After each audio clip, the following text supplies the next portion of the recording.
السلام علیکم ورحمۃ اللہ وبرکاتہ۔ بسم اللہ الرحمن الرحیم۔ حضرت حسین رضی اللہ تعالیٰ عنہ جب خیمہ میں اپنا آخری دیدار کروا کر میدان میں پھر تشریف لائے تو یزیدیوں نے یک بارگی آپ پر حملہ کر دیا۔ آپ نے بھی ڈٹ کر ان کا مقابلہ فرمایا، مگر ظالموں نے اس قدر متواتر حملے کیے کہ حضرت حسین رضی اللہ تعالیٰ عنہ کا تن انور زخموں سے چور ہو گیا اور آپ کے گھوڑے میں بھی چلنے کی طاقت نہ رہی۔ پس حضرت حسین رضی اللہ تعالیٰ عنہ ایک جگہ کھڑے ہو گئے۔ ایک شخص زدعد نامی نے بڑھ کر آپ کو تلوار ماری۔ آپ نے اس کا ہاتھ پکڑ کر ایسا جھٹکا دیا کہ اس کا ہاتھ کندھے سے جدا ہو گیا۔ حضرت حسین رضی اللہ تعالیٰ عنہ اس وقت سب کو یاس بھری نگاہوں سے دیکھ رہے تھے، گویا یہ خیال فرما رہے تھے کہ اتنوں میں کوئی غم گسار نہیں ہے، سبھی خون کے پیاسے ہیں۔ آخر کار ان ظالموں نے دور ہی سے تیر مارنے شروع کیے کہ ایک ظالم کا تیر آپ کی پیشانی پر آ لگا، خون کا فوارہ جاری ہوا۔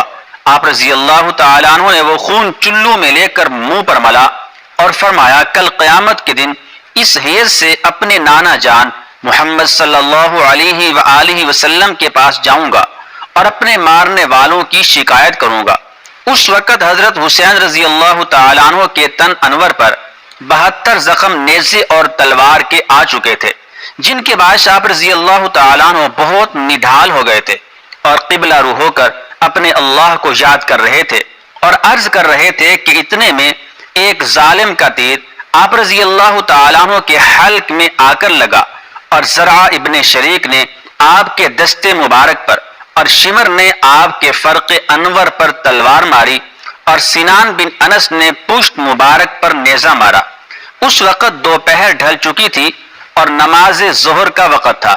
حضرت حسین رضی اللہ تعالی عنہ نے اس وقت بھی اس صورت میں نماز کو ادا کیا کہ گرتے ہوئے منہ قبلہ کی طرف کیا، گھوڑے پر قیام تھا، اور جب غش سے جھکے تو رکوع تھا، اور جب زمین پر گرے تو سر کے بل کہ وہ سجدے کا مقام تھا۔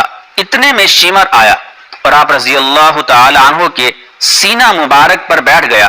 حضرت حسین رضی اللہ تعالی عنہ نے آنکھیں کھول کر پوچھا، تو کون ہے؟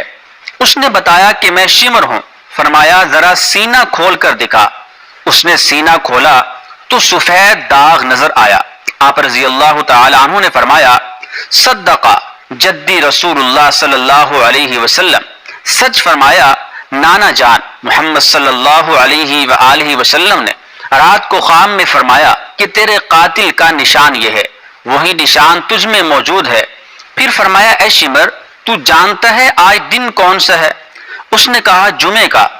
فرمایا، وقت کون سا ہے؟ کہا، خطبہ پڑھنے اور نماز جمعہ ادا کرنے کا۔ فرمایا، اس وقت خطیب ممبروں پر خطبہ پڑھ رہے ہوں گے اور میرے نانا جان محمد صلی اللہ علیہ وآلہ وسلم کی تعریف کر رہے ہوں گے، ان پر درود و سلام پڑھ رہے ہوں گے، اور تو ان کے نواسے کے ساتھ یہ سلوک کر رہا ہے جہاں رسول اللہ صلی اللہ علیہ وآلہ وسلم بوسہ دیا کرتے تھے، وہاں تو خنجر پھیرنا چاہتا ہے۔ اے شمر، ذرا میرے سینے سے ہٹ کہ وقت نماز ہے، میں قبلہ رخ ہو کر نماز پڑھوں تو نماز پڑھتے میں جو چاہے کرنا، کہ نماز میں زخمی ہونا میرے باپ کی میراث ہے۔ بس شمر آپ رضی اللہ تعالی عنہ کے سینے سے اترا اور حضرت حسین رضی اللہ تعالی عنہ قبلہ رو ہو کر نماز میں اللہ سے راز و نیاز میں مشغول ہوئے، اور شمر نے حضرت حسین رضی اللہ تعالی عنہ کا سجدہ میں ہی 10 محرم 61 ہجری یوم جمعہ کو 56 سال 5 ماہ 5 دن کی عمر میں سر تن سے جدا کر دیا۔ انا للہ و انا الیہ راجعون۔ حضرت زید بن ارقم رضی اللہ تعالیٰ عنہ جو ایک صحابی ہیں، فرماتے ہیں کہ جب کوفی حضرت حسین رضی اللہ تعالیٰ عنہ کے سر مبارک کو نیزے کی نوک پر گلی کوچے میں پھرا رہے تھے تو میں اپنے گھر کی کھڑکی میں بیٹھا تھا۔ جب سر انور میرے قریب آیا تو میں نے سر انور کو یہ آیت پڑھتے ہوئے سنا، ام حسبت ان اصحاب الکہف والرقیم کانوا من آیاتنا عجبا۔ پس میرے بدن کے رونگٹے کھڑے ہو گئے اور میں نے عرض کیا، اے ابن رسول اللہ صلی اللہ علیہ وآلہ وسلم، بخدا آپ رضی اللہ تعالیٰ عنہ کا قصہ اس سے زیادہ تعجب خیز ہے۔ پھر جب ابن زیاد کے پاس لا کر نیزوں سے سر اتارا گیا تو یہ آیت تلاوت فرما رہے تھے، فَلَا تَحْسَبَنَّ اللَّهَ غَافِلًا عَمَّا يَعْمَلُ الظَّالِمُونَ۔ ایک بی بی فرماتی ہے کہ میں ام المومنین حضرت ام سلمہ رضی اللہ تعالی عنہا کے ہاں گئی تو دیکھا کہ حضرت ام سلمہ رضی اللہ تعالی عنہا رو رہی ہیں۔ میں نے پوچھا آپ کیوں رو رہی ہیں؟ تو فرمایا میں نے رسول اللہ صلی اللہ علیہ وآلہ وسلم کو خواب میں دیکھا ہے کہ آپ صلی اللہ علیہ وآلہ وسلم کے سر انور اور ریش مبارک پر گرد و غبار ہے۔ میں نے عرض کیا یا رسول اللہ صلی اللہ علیہ وآلہ وسلم کیا بات ہے؟ تو آپ صلی اللہ علیہ وآلہ وسلم نے فرمایا میں ابھی کربلا سے آیا ہوں، آج میرے حسین رضی اللہ تعالی عنہ کو شہید کر دیا گیا۔ یزیدی لشکر اسیران کربلا اور سرہائے شہدائے کربلا کو دمشق لے جاتے ہوئے رات کے وقت ایک منزل پر پہنچا تو وہاں ایک بڑا مضبوط گرجا نظر آیا۔ یزیدیوں نے سوچا کہ رات کا وقت ہے، اس گھر میں رہنا اچھا رہے گا۔ گرجا میں ایک بوڑھا پادری رہتا تھا۔ شمر نے اس پادری سے کہا کہ ہم لوگ رات میں تمہارے گرجا میں رہنا چاہتے ہیں۔ پادری نے پوچھا کہ تم کون ہو اور کہاں جاؤ گے؟ شمر نے بتایا کہ ہم ابن زیاد کے سپاہی ہیں، ایک باغی اور اس کے ساتھیوں اور اس کے اہل و عیال کو دمشق لے جا رہے ہیں۔ پادری نے پوچھا وہ سر جسے تم باغی کا سر بتا رہے ہو کہاں ہے؟ شمر نے دکھایا تو دیکھ کر پادری پر ایک ہیبت سی طاری ہو گئی اور کہنے لگا کہ تمہارے ساتھ بہت سے آدمی ہیں اور گرجے میں اتنی جگہ نہیں، اس لیے تم ان سروں اور قیدیوں کو تو گرجے میں رکھو اور خود باہر رہو۔ شمر نے اسے غنیمت سمجھا کہ سر اور قیدی محفوظ رہیں گے، چنانچہ سر حضرت حسین رضی اللہ تعالی عنہ کو ایک صندوق میں بند کر کے گرجے کی ایک کوٹھڑی میں اور اہل بیت کو گرجے کے ایک مکان میں رکھا گیا۔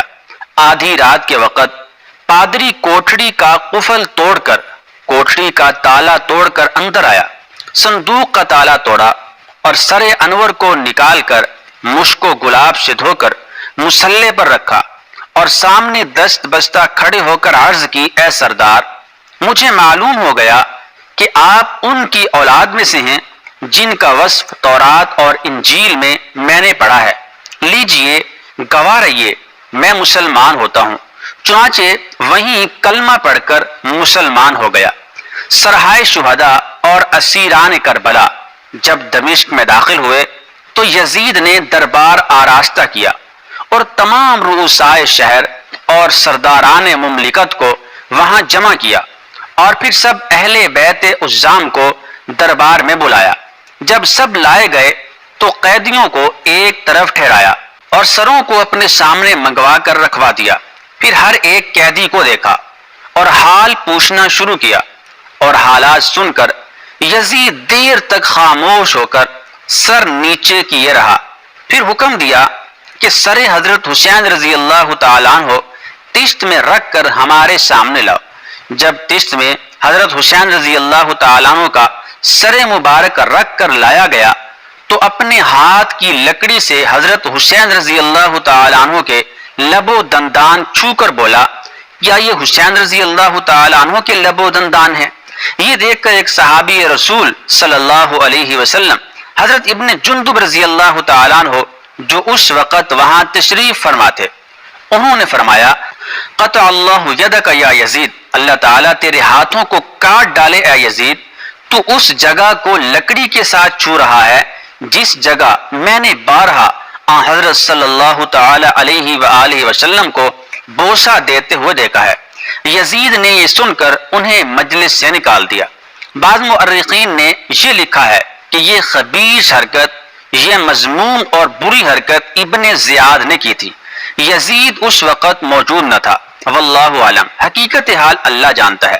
جس وقت اہل بیت حضرات کا قافلہ کوفہ سے دمشق میں آ کر دربار یزید میں پیش ہوا تو یزید کی عورت ہندا بے تاب ہو کر بے پردہ دربار یزید میں چلی آئی۔